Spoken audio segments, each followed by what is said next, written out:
Don't forget to subscribe Rizvi Bhai Online for Islamic information.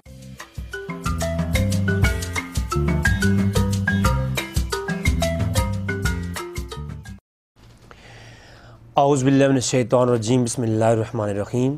Rizvi بھائی on line .com کی جانب سے میں ہوں محمد اقبال رضوی، اور آج آپ کے لیے ایک اور عنوان پر بات کرنے کے لیے حاضر ہوں۔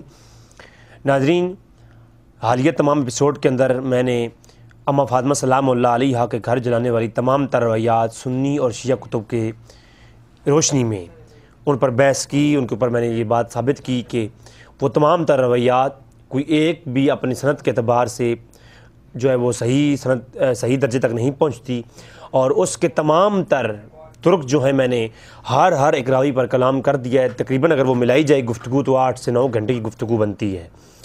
اور ساتھ ہی میں نے اپنی ویب سائٹ کے اوپر رضوی بھائی آن لائن .com www.rizvibhaiionline.com کے اوپر میں نے تحریری کام ریسرچ پیپر کی صورت میں بھی کر دیا ہے۔ آپ ویب سائٹ کے اوپر رد افضیت کے فولڈر میں جا کر کے وہ تمام تر کتابوں کے سکین بھی حاصل کر سکتے ہیں۔ میں لنک جو ہے وہ ڈسکرپشن کے اندر دے دوں گا۔ ایک عنوان جس کو میں نے تمام تر ویڈیوز کے اندر مختصراً بیان کیا ہے، آج اس کے اوپر میں صرف اور صرف اس کے اوپر بات کرنا چاہوں گا، کیونکہ وہ بہت کئی بار اس عنوان کو پیش کیا جاتا ہے اسی واقعے کے تحت، اور کہا جاتا ہے کہ عمر فاروق رضی اللہ عنہ کے ظلم میں یہ نقصان ہوا اور یہ معاملہ ہوا، اور یہ فلاں سنی کتب کے اندر یہ روایات موجود ہیں، جس میں میزان الاعتدال کا سوال مجھ سے کیا گیا اور لسان المیزان وغیرہ کتب کا بھی سوال کیا گیا۔ انشاءاللہ تبارک و تعالیٰ ان کا بھی جواب دوں گا۔ سب سے پہلے وہ واقعہ کہ اماں فاطمہ سلام اللہ علیہا کے گھر پر عمر فاروق کا حملہ کرنا، دروازے کو دھکا دینا، دروازہ گرنا، اور اماں فاطمہ سلام اللہ علیہا پہ زد و کوب نعوذ باللہ من ذالک جو ہے وہ تہمت اس انتہا تک پہنچتی ہے کہ پھر جو ہے اماں فاطمہ سلام اللہ علیہا کے بطن میں شکم مادر کے اندر ایک بے بچہ جس کا نام محسن بتایا جاتا ہے، اس کا اسقاط ہو جانا، نعوذ باللہ من ذالک، اور یہ سارا پھر اس کے بعد اسی وجہ سے اماں فاطمہ کا وفات بھی ہو جانا، آپ کا وصال بھی ہو جانا۔ پہلی بات تو یہ ہے کہ شیعہ کتب آپ اٹھائیے، جتنے بھی 400 سن ہجری سے پہلے ائمہ اہل تشیع گزرے ہیں، علماء اہل تشیع گزرے ہیں، انہوں نے جہاں کتابوں کے اندر وفات اماں فاطمہ کے باب باندھے ہیں اور وفات اماں فاطمہ کو ڈسکس کیا ہے۔ یہ شکم مادر والی بات کہ محسن کا اسقاط ہوا اور آپ کی وفات عمر فاروق کی وجہ سے ہوئی ہے، کہیں ڈسکس نہیں کیا۔ بڑے جو ہے وہ ائمہ میں نے پڑھے ہیں اہل تشیع کو، یہ 400 ہجری کے بعد ایک بعض ائمہ نے اشارتاً بیان کیا، اور انہوں نے بھی یہ محسن کے اسقاط ہونے والی بات جو ہے کہ حمل کا اسقاط ہو جانا اماں فاطمہ سلام اللہ علیہا کی طرف منسوب کر کے کہتے ہیں، یہ ثابت نہیں ہوتا۔ شیعہ کتب کی بات کر رہا ہوں۔ اچھا، اب یہ سنی کتابوں کے اندر اس کا یہ محسن کا بچے کا نام ہونا اور اماں فاطمہ سلام علیہا کا حمل کا اسقاط ہونا، اس کا جو سنی کتابوں کے اندر یہ موجود ہے اور سنی کتابوں سے دکھایا جاتا ہے، میں کہتا ہوں پرے درجے کی جو بددیانتی ہوتی ہے ہمارے شیعہ بھائیوں کے علماء شیعہ عوام کو دکھانے کے لیے کرتے ہیں یہ، ورنہ میں دعوت فکر دے رہا ہوں اور اوپن چیلنج دے رہا ہوں۔ میرا واٹس ایپ نمبر ہر کسی کے پاس ہے، میرے یوٹیوب چینل پر شو ہو رہا ہے، آپ وہاں سے لیں، میرے پاس آ جائے، بندہ فقیر بات کرنے کے لیے حاضر ہے، کہ کوئی ایک روایت بھی سنی کتب سے آپ جو پیش کرتے ہیں اسی کے اوپر بات کر لیتے ہیں۔ اب سب سے پہلے جو لسان اور میزان الاعتدال کا حوالہ جو مولانا شہنشاہ نقوی صاحب جیسے عالم، اب آپ خود دیکھ لیں، جب اتنے بڑے عالم کی یہ شان ہے، اس کی یہ جو ہے وہ انداز بیان ہے، اور اس کی خیانت کا مقام یہ ہے کہ وہ کتنی تیزی اور پھرتیلی کے ساتھ وہ خیانت کرتے ہوئے اپنے واقعات بیان کرتے ہیں۔ تو آپ مجھے بتا دیں، جب ان جیسا عالم اتنی بڑی خیانت کر رہا ہے تو باقی چھوٹے موٹے لوگوں سے کیا توقع کی جا سکتی ہے۔ اب انہوں نے بھی یہ بات اپنے ڈاکٹر طاہر القادری صاحب کی رد میں پیش کرتے ہوئے کہی کہ جو اماں فاطمہ کے بطن میں جو حمل تھا، جس کے بچے کا نام محسن تھا، وہ جو ہے اب یہ بھی کلمیہ ہے کہ ایک بچہ دنیا میں آیا ہی نہیں، اس کا پہلے ہی نام محسن رکھ دیا گیا۔ تو چلو کہہ سکتے ہیں کہ امام معصومین نے فرمایا تھا کہ اس بچے کا نام پہلے سے ہی ڈیسائیڈ کر دیا گیا تھا جو ابھی بچہ اماں فاطمہ کے بطن میں تھا، پیٹ میں تھا. تو وہ جو ہے بچے کا نام محسن بتایا جاتا ہے. کہتے ہیں جی وہ محسن کا اسقاط ہو گیا اور اماں فاطمہ کا جو حمل ہے وہ عمر فاروق کی تشدد کی وجہ سے گرا. تو اس کے اوپر میزان الاعتدال اور لسان المیزان علامہ زیبی کی اور امام ابن حجر عسقلانی کی کتابیں جو سنی کے یہاں پہ معتبر کتابیں ہیں وہ پیش کی جاتی ہیں. میں اپنے بھائیوں کو دعوت فکر دیتا ہوں، آپ لسان المیزان اٹھائیے اور میزان الاعتدال اٹھائیے، اس واقعے کو کھولیے. اس واقعے کے اندر الکوفی، ابراہیم الکوفی کے اور اسماعیل الکوفی کے اور بعض شیعہ ابن عطیہ الکوفی جو شیعہ رافضی روات ہیں. اب یہ جو کتابیں ہیں لسان المیزان اور میزان الاعتدال، یہ کسی واقعات کی یا حدیثوں کی کتابیں نہیں ہیں. پہلی بات یہ نوٹ رکھیں، اس کو لکھ لیں کہ لسان المیزان اور میزان الاعتدال یہ کتابیں اسماء الرجال کی ہیں. یہ کتابیں واقعات کی، روایات کی، حدیثوں کی یا اعتقاد کے بارے میں نہیں ہیں، بلکہ یہ اسماء الرجال کتابیں ہیں. کون سا راوی ضعیف ہے، کون سا راوی ضعیف ہے، کون سے راوی نے کون سی بات کڑی ہے، کون سے راوی جو ہے وہ کس سے سماع کرتا ہے، اور کون سا راوی کس طبقے کا ہے، اور کون سا راوی ضعیف ہے، کون سا راوی بالکل منکر الحدیث ہے. اس فن کی جو بحث ہے وہ ان کتابوں کے اندر کی گئی ہے اسماء الرجال کے حوالے سے. یہ رجال کی کتابیں ہیں، نہ کہ واقعات کی کتابیں ہیں. تو لسان المیزان اور میزان الاعتدال کے اندر جو یہ واقعہ لکھا گیا ہے، اب اس کے اندر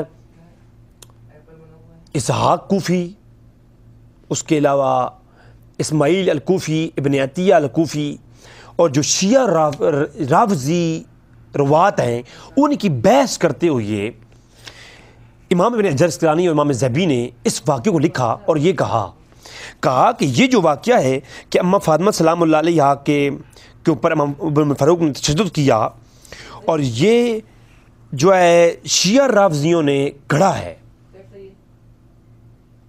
اور یہ گھڑا ہے، اور یہ واقعہ سب سے پہلے معتزلیوں نے اپنے عقیدے میں لیا.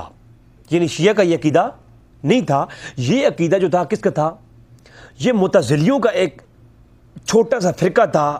انہوں نے یہ واقعہ اپنے عقیدوں میں لیا کہ عمر فاروق نے تشدد کیا تھا، اور اس واقعے کو معتزلی اعتقاد میں سے شیعہ نے چند شیعہ نے اپنے اندر لے لیا. یعنی یہ جو واقعہ تھا یہ واقعہ شیعوں کا نہیں تھا، معتزلیوں کا تھا. معتزلیوں سے بعض شیعوں علماء نے لے لیا.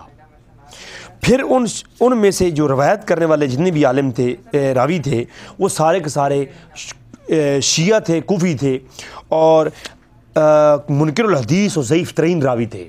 پھر ان راویوں کے نام گنواتے گئے، ابن حمید کا نام لیا اور دیگر جتنے بھی راوی اس روایت کو بیان کرتے ہیں ان کا نام لیا. تو یعنی کہنے کا مطلب یہ ہے کہ یہ جو لسان المیزان اور میزان الاعتدال کے اندر سے دکھایا جاتا ہے، یہ دیکھیں جناب، یہ تو سنیوں کی کتابوں میں موجود ہے. کتنی بڑی خیانت ہے کہ اس واقعے کی تردید کرتے ہوئے، رد کرتے ہوئے ائمہ نے اس کو لکھ کر کے اس کے اوپر بحث کی ہے اور بتایا ہے کہ یہ جو واقعہ ہے یہ شیعوں کا بھی نہیں ہے، یہ تو من گھڑت واقعہ ہے اور اس کے راوی فلاں فلاں ہیں اور جو کہ ضعیف ہیں. اگر وہ لسان المیزان والا پورا واقعہ ہی پڑھ لیں تو آپ کو معلوم ہوگا کہ وہ لکھ کر کے اس کی تردید کی ہے اور بتایا ہے کہ یہ جو واقعہ ہے یہ غلط ہے سارا. ٹھیک ہے، تو لہٰذا اب ایسے تو کسی واقعے کو بھی لکھ کر کے جو ہے وہ اس کے اوپر جو ہے وہ رد کوئی کرے تو جو رد والی بات ہے اس کو ہٹا دیا جائے اور صرف وہ واقعہ کو کوڈ کر دیا جائے تو یہ تو زیادتی بھی ہے، ظلم بھی ہے اور خیانت بھی ہے اور پرلے درجے کی دین کے اندر خیانت ہے اور عوام کے ساتھ دھوکہ ہے.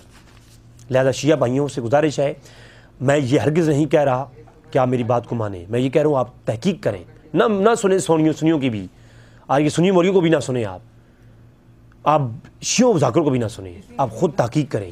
لسان المیزان، میزان الاعتدال، یہ دونوں کتابیں میری ویب سائٹ rizvibhaiyaonline.com کے اوپر اسماء الرجال اور فن علوم حدیث کا جو فولڈر ہے اس کے اندر آپ جائیں گے آپ کو مل جائیں گی PDF کی فولڈرز کے اندر.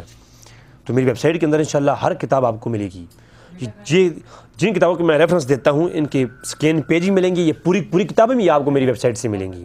جی، یہ سارا کام الحمدللہ میں عوام الناس کے لیے کر رہا ہوں تاکہ ہر بندے کے جو لوگوں کو یہ علماء، مولوی، ذاکر جو لوگوں کو گمراہ کرتے ہیں، ان کے اپنے ہاتھوں میں یہ کتابیں آ جائیں اور وہ خود دیکھیں کہ ان چیزوں کی حقیقت کیا ہے۔ انشاءاللہ تبارک تعالیٰ جو کتابوں کے تراجم نہیں ہوئی ہے، میں بعض لوگوں سے، اس علماء سے کچھ گزارش کر رہا ہوں کہ آپ جو بھی خرچہ ہوگا وہ میں دوں گا، آپ ان کتابوں کے تراجم کریں اور ان کے ترجمے شائع کروائیں۔ اس پہ جو خرچہ بھی ہوگا بندہ فقیر کرے گا۔ اور جو علماء ان چیزوں کو سن رہے ہیں، اگر وہ کسی کتاب کا ترجمہ کرنا چاہتے ہیں کریں، اس کے اوپر جو خرچات ہوں گے وہ بندہ فقیر آپ کو دے گا۔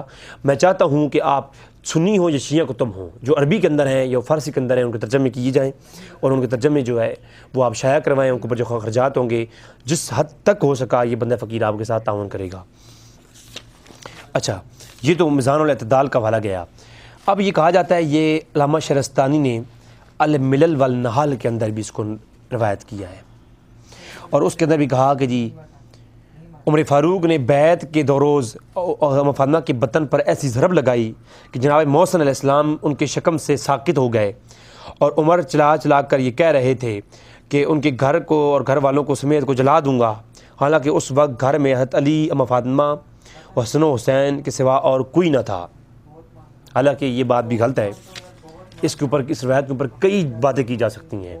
شیعہ علماء اس روایت کو اگر اسی طریقے سے بیان کریں تو ان کی روایت میں بھی اضطراب ہے، اور روایت مضطرب جو ہوتی ہے وہ قابل حجت نہیں ہوتی۔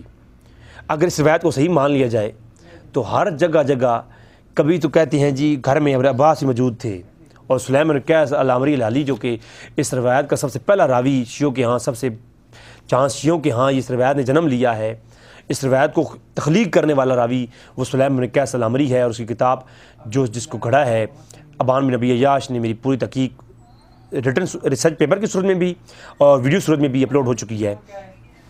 تو اس نے جو ہے کہا کہ جی میں بھی موجود تھا حضرت علی کے گھر، حضرت عباس کے گھر میں، اور عباس میرے ساتھ تھے۔ اور دوسری سند کے ساتھ شیعہ کتب کے اندر موجود ہے کہ حضرت علی کے گھر میں حضرت عباس سے موجود تھے اور سلیم بن قیس سے موجود تھے۔ یہ سب اب آپ بتا لیں، اتنا کوئی کہہ رہا ہے کیا ہے؟ یہاں ہے جناب کہ صرف گھر میں اور کوئی نہیں تھا، حضرت علی تھے، فاطمہ، حسن و حسین تھے، اور پھر یہ ضرب لگائی گئی اور یہ ہو گیا۔ حضرت علی دیکھتے رہے، یہ سب کچھ ہو رہا ہے، حضرت علی دیکھ رہے ہیں۔ کوئی ایک سند کے صحیح سند کے ساتھ شیعہ تاریخ سے دکھا دیں مولا علی نے وہاں پر کوئی جو ہے وہ آگے سے ریئیکشن کیا ہو، کیوں نہیں کیا؟ اچھا چلیں، یہ ایک الگ موضوع ہے۔ تو ملل والنحال کے اندر علامہ شہرستانی نے یہ واقعہ لکھا۔ اب یہ واقعے کے اندر اس کو پیش کیا جناب شہنشاہ نقوی صاحب نے بھی، اور دیگر شیعہ لوگ بھی پیش کرتے ہیں۔ خدا کی قسم اس سے بڑی خیانت کوئی نہیں ہے، آپ خود دیکھ لیں۔ اب ملل والنحال کے اندر علامہ شہرستانی نے دوسرا باب قائم کیا، الباب الاثنین، یعنی باب الاثنین فی الفرق الباطلہ، کہ باطل فرقوں کے بیان میں یہ باب دوسرا باب ہے۔ تو فرقہ باطلہ ایک طویل فہرست پیش کیا ہے شیعہ کے، سنیوں کے، یعنی جو جتنے بھی سنیوں کے اندر جو گمراہ فرقے ہیں، معتزلی ہو گیا، نظامیہ ہو گیا، حنفیہ ہو گیا، یہ حنفیہ بھی ایک فرقہ تھا اس وقت، نظامیہ کی ایک شاخ تھی، جہمیہ ہو گیا، قدریہ ہو گیا، شیعہ ہو گیا، رافضیہ ہو گیا، خارجی ہو گیا، تمام فرقوں کے باطل فرقوں کے اعتقاد کو جمع کیا الملل والنحال کے اندر علامہ شہرستانی نے۔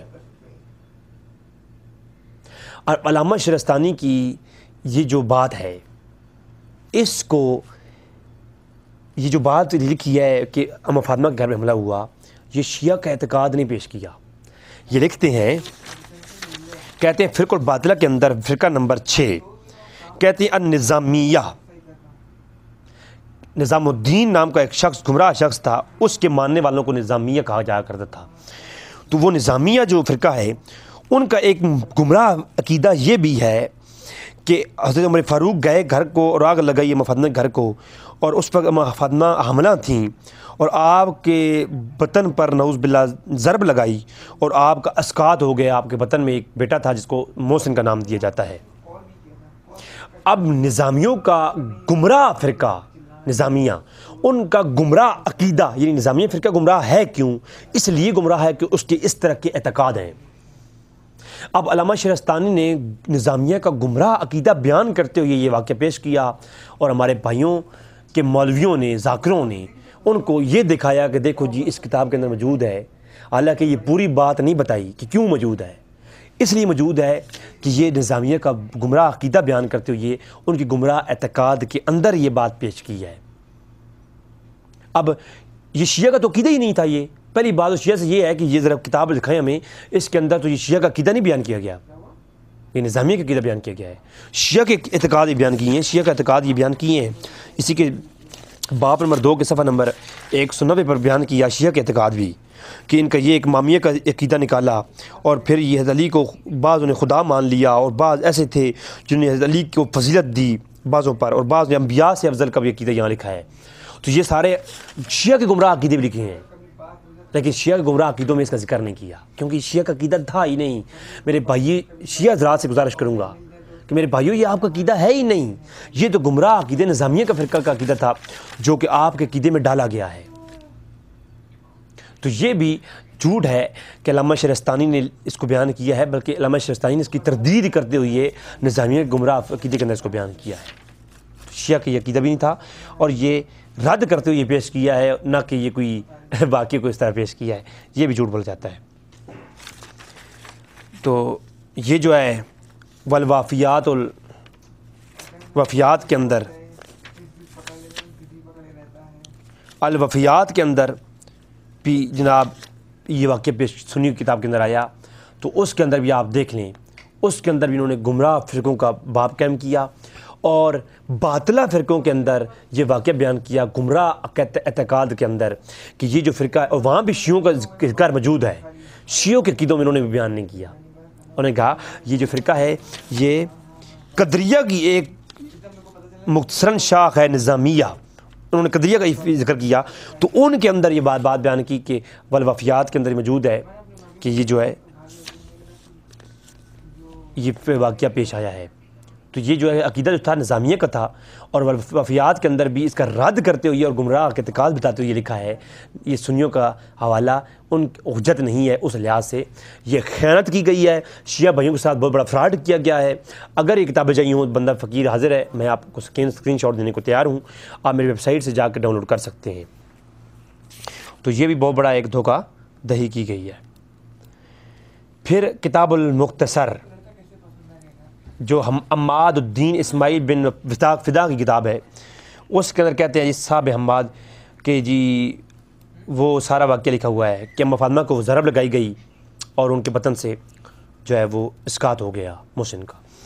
تو یہ جناب پہلی بات تو یہ ہے، انہوں نے بھی یہ بیان کرتے ہوئے یہ لکھا ہے کہ بعد از وصال کا باب قائم کیا تاریخ ابن فدا، یہ آپ اٹھائیں، تاریخ ابن فدا کے اندر یہ واقعہ لکھا گیا ہے، اور اس کے صفحہ 120 کے اوپر اور 121 کے اوپر یہ پوری تفصیل بیان کرتے ہیں، اور یہ تاریخی بات پیش کی گئی ہے۔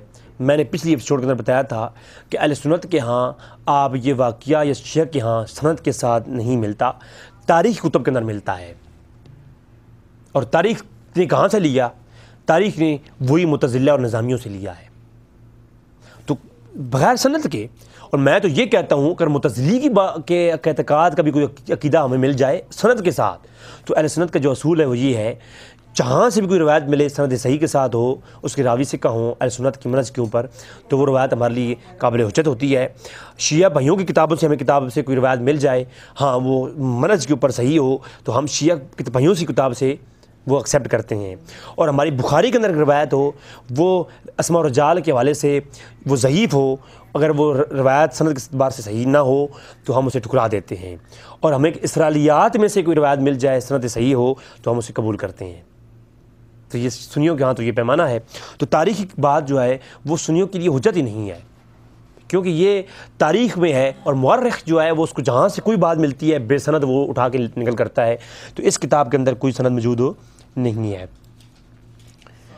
پھر الامامہ والسیاسہ، تو اس کے اوپر میرا آلریڈی دو کلپ موجود ہیں، امام ابن قتیبہ کی کتاب پر گھنٹہ گھنٹہ کلیم موجود ہیں، اور ویب سائٹ کے اوپر پوری تحقیق بھی موجود ہے، اور اس کے اوپر میرا ریسرچ پیپر اور ایک کتاب کی صورت میں PDF بھی میری ویب سائٹ کے اوپر موجود ہے کہ یہ جو امامہ والسیاسہ کتاب ہے یہ ابن قتیبہ کی ہے ہی نہیں.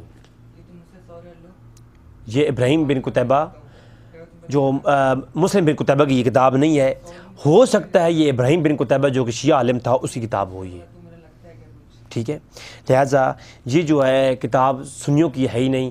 یہ ابن قتیبہ کی وفات کے 500 سال کے بعد مصر کے اندر شائع ہوئی، اور اس کے اندر ایسے ایسے تعارض موجود ہیں جو میں آلریڈی پیش کر چکا ہوں. اس کا جواب ابھی تک کسی بھائی نے نہیں دیا. میں اس کا انتظار کر رہا ہوں. اس کا اگر کوئی رد کر دے تو میں اسے رجوع کروں اور میں توبہ کروں کہ میں نے اس کتاب کو سمجھنے میں، اور قتیبہ کی کتاب وہ کتاب قتیبہ کی ہی ہے اور میری اس سے خطا ہوئی ہے علمی ریسرچ کے اندر. لہٰذا میں اسے توبہ کروں گا، رجوع کروں گا اگر کوئی بھائی میری اس میں اصلاح فرما دے. لہٰذا الامامہ والسیاسہ جو کتاب ہے یہ کتاب کے اندر یہ واقعہ موجود ہے. لہٰذا یہ کتاب ہی ہماری نہیں ہے، یہ کسی شیعہ رافضی نے گھڑ کے منسوب کر دی قتیبہ کے اندر، قتیبہ کی طرف. پھر میں نے آپ کو پہلے بتایا کہ الوافی والموفیات جو کتاب ہے اس کے اندر علامہ صفدی نے بھی جو واقعہ بیان کیا ہے وہ بھی گمراہ عقیدے بیان کرتے ہوئے بیان کیا ہے، تو وہ بھی حوالہ گیا، ختم ہو گیا. اس کے علاوہ عقد فرید، ایک دو فرید، بعض عقدے پڑھتے ہیں بعض عقد پڑھتے ہیں. تو ایک دو فرید کے اندر کتاب جو ہے علامہ اندلسی کی، عبدالربار الاندلسی، اس کے اندر بھی انہوں نے یہ سارا واقعہ لکھا ہے اور بغیر کسی سند کے لائے ہیں، سند کے بغیر تاریخی طور پر یہ روایت کو نقل کیا ہے. تو لہٰذا تاریخی روایت کی سند نہیں ہے. وہ علامہ اندلسی نے کس سے سنا، انہوں نے آگے کس سے سنا، پھر انہوں نے کس سے سنا. تو 11 ہجری کا یہ واقعہ ہے، اور علامہ اندلسی اور 11 ہجری کے درمیان میں تو سینکڑوں سالوں کا فرق ہے. درمیان میں یہ واقعہ کہاں سے آیا ہے علامہ اندلسی نے کوئی بیان یہ نہیں کیا. لہٰذا یہ بھی روایت قابل حجت نہیں ہے. علامہ النساء کے اندر عمر رضا کوہالہ نے بھی اس واقعے کو نقل کیا. یہ بھی ایک حوالہ پیش کیا جاتا ہے. تو جناب یہ بھی جو ہے فاطمہ بنت محمد صلی اللہ علیہ وسلم کا باب قائم کر کے اس کے اندر یہ لائے ہیں. اس واقعے کو بھی انہوں نے تاریخی نقل کیا ہے، کوئی سند نہیں پیش کی.